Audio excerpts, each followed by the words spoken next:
All right. This is Thursday's workout, but wait till you see Friday's workout. It was this. The science level was just it was off the charts. And yeah, the press went okay. Although I think I'm gonna have to go back to my old form because you see, I drop it really fast because that rebound activates the stretch reflex. I mean, if you had good mobility, if you had like a nice form, like let's say Mike Israel's form. I mean, you can say what you want about him, but his overhead press, his build and his technique with it's probably the best you could possibly want or have. But for me, that bouncing off the bottom like that was putting a hell of a lot of stress on my, especially on the one arm or probably both arms. But one arm has the tendonitis has flared up a lot. And with the old technique where I do the hip thrust and I like hold it at the bottom for each rep, that wasn't an issue. So I think I'm gonna have to switch techniques. Although we'll see. We'll see. I mean, because the sort of the pain in the arm sort of progresses each set, and after the third set, it's and the pain level it's like a 4 out of 10 probably. But I mean, if it's not gonna get any worse than that, then I could just stick with this form. But some of these things, they usually it usually just doesn't stay. Usually the pain, if you've got an issue, it usually only gets worse. Here we go. All right. See, the science is just getting warmed up. Here we go. Everyone at the gym is going to be doing this soon enough. We were trying to figure out how much this bar weighed, and I think it's actually a 32 millimeter bar. It's obviously a little bit shorter. I think it weighs like 10 kilos to 25, or sorry, what would that be, like 10 to 11 and a half kilos. That was just one of the sets. I think I did 2 work sets. Okay, that lighting's very unflattering on the head. Somebody just commented, they said I'm reverse Samson.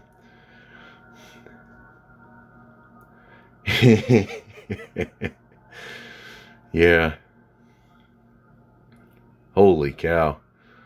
I mean, if they're right, then, I'm just going to start, like, scratching my head.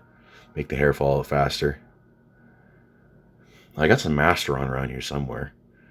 Just kidding. Well, maybe not. Actually, I'll write on ChatGPT quick. What steroids are best for hair loss? Anyways, here we go. My second set I got 43 seconds with the right hand. And I might have just had the chalk in a better spot. Okay, this is the science lift. Okay, or at least the guy that was working, my friend, he told me that this is one of the things that people do because you get more tension at the bottom than you would if you were standing up straight. And obviously I have to do hammer curls because I have like old geezer or Robocop mobility. And, but I mean, it felt all right. It was comfortable.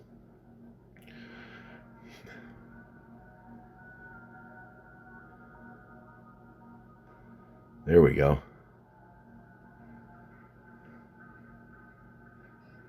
And we got the BBC chin busters.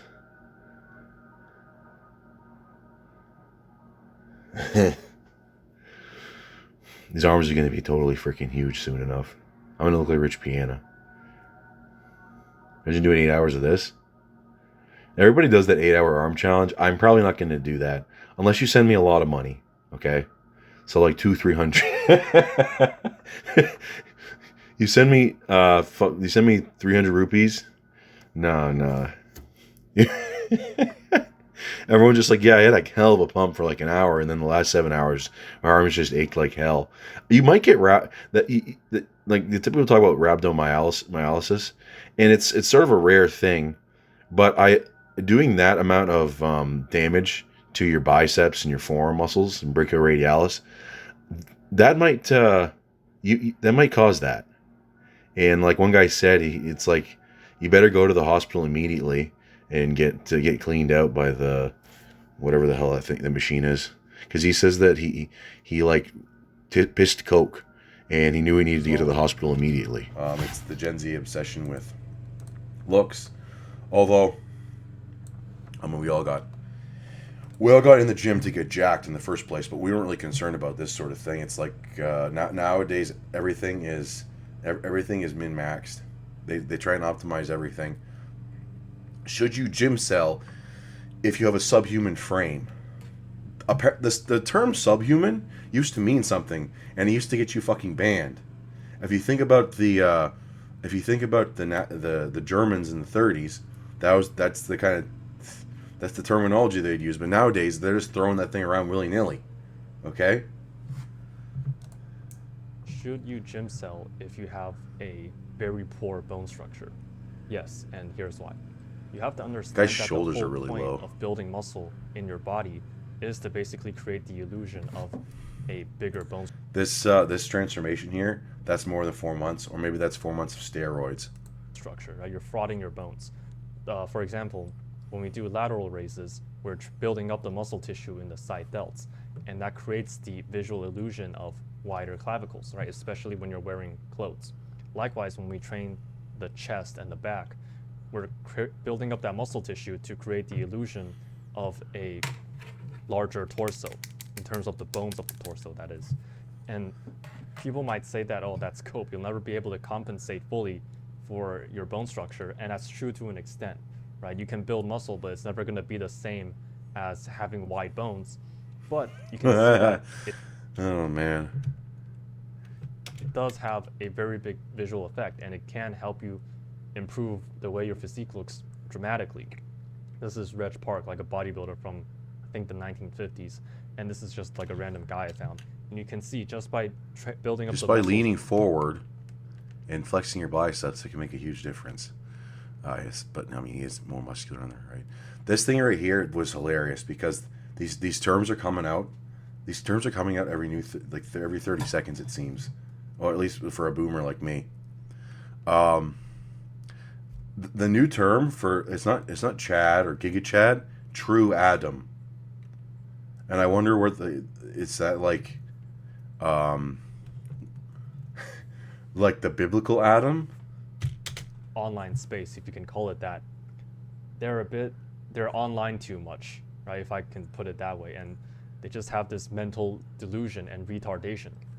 And what the common argument they would say is that, oh, if you are a 6'5", or let's say 6'7", true Adam with a crazy frame, then you don't have to train in the gym at all because you don't need it.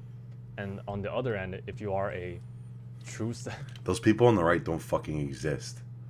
6'5".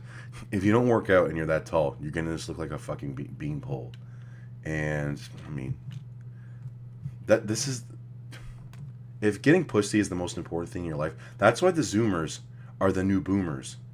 Okay, it's just that they made that their highest value is having sex with with just like putting their penis into places where they should not, into areas where they should not tread. true cell with a subhuman frame, then training in the gym is completely cope and it doesn't help at all. And then they use these two extreme examples to justify that, that's why the gym is completely cope and you should not train in the gym to build muscle at all. That's like the go to steak. And you can just see how that's pretty retarded because these are, firstly, this guy doesn't even exist. This is a morph, but this guy would be like the top 0.0001%, and this guy is probably the bottom As in me. 0.001%. I had to get rid of my hair though. I had to get rid of my hair because I would have been too good looking. A bit higher than that of people. And yes, in these extreme scenarios, building muscle doesn't really matter that much. But for everyone else, right, the rest of the people, like let's say this is the average person, for everyone else, this is probably like 95%, let's just say 99% of people, building muscle will help you look more attractive. Who would have thought, right? For like, yes, obviously if you are fucking true Adam or if you are a true cell, then yeah, you don't really have to do anything because that's not going to have an effect. But for everyone else, for like 95% of men, going to the gym will make you more attractive, right? This guy's problem is his neck's too long. He might want to think about spine shortening surgery or something, or just he gets his brother. His brother's got a big ass dead blow mallet. Just give him a bonk on the head a few times. That'll knock him down a couple centimeters. That's crazy. Yeah, this right here, where there was a guy that I went to high school with, and I remember seeing him walk. And it's like he has no shoulders. It's just like because your shoulders. Let's say if you have broad shoulders, you have like a flat roof. Okay, you're like a flat roof building. Okay, but the people like this are built like a steeple. Same thing with a lot of the red pill stuff. And don't get me wrong, like a lot of the red pill stuff is cope, but a lot of the red pill stuff does work. You know, if you're in that this range, this like 90% range of men, like you know, learning game, learning cold approach, pre-selection, stuff like that. Again, there's a lot of cope in the red pill, and I should make a video someday clarifying my exact position. But a lot of the stuff like This getting guy the doesn't hair show building himself. muscle, this will help 99% of men, you know, improve how they look and help them with their lives. So yeah, this is just me like debunking this black pill delusion and retardation that stems from people being online too much. So yes, even if you have a subhuman The new frame, thing is what the fuck do they call that? The new thing that's going around is like 6'5" ugly guy with a bad face gets beat up by a 5'7" guy with a good face. I can't remember what they said with the guy's face though. Good thing I got both. it's probably not as bad as you think, right? Because when you're online too much, you always see these fucking people, these like black pill edits. It kind of warps your perception. Chances are, your actual frame, your bone structure, is actually not that bad. In fact, I'll tell you a story because I have slightly narrow clavicles. I'm probably Uh like oh. below average in terms of my clavicle width.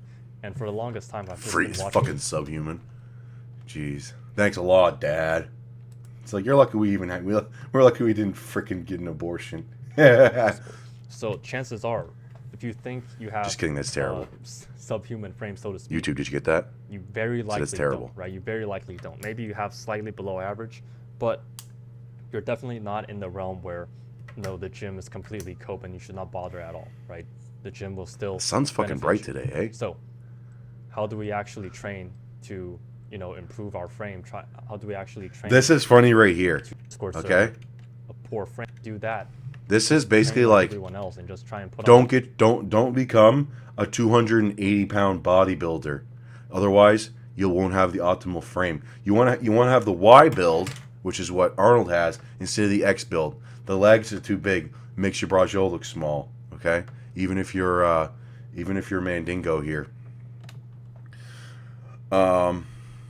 You want the Y build like Arnold and like with Stick Reeves here. It's not Stick.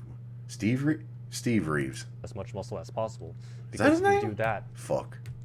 you're gonna end up probably looking like Christopher not Reeve. exactly like this, but you know, if you just follow like, you need to follow specific proportions to maximize how your body looks.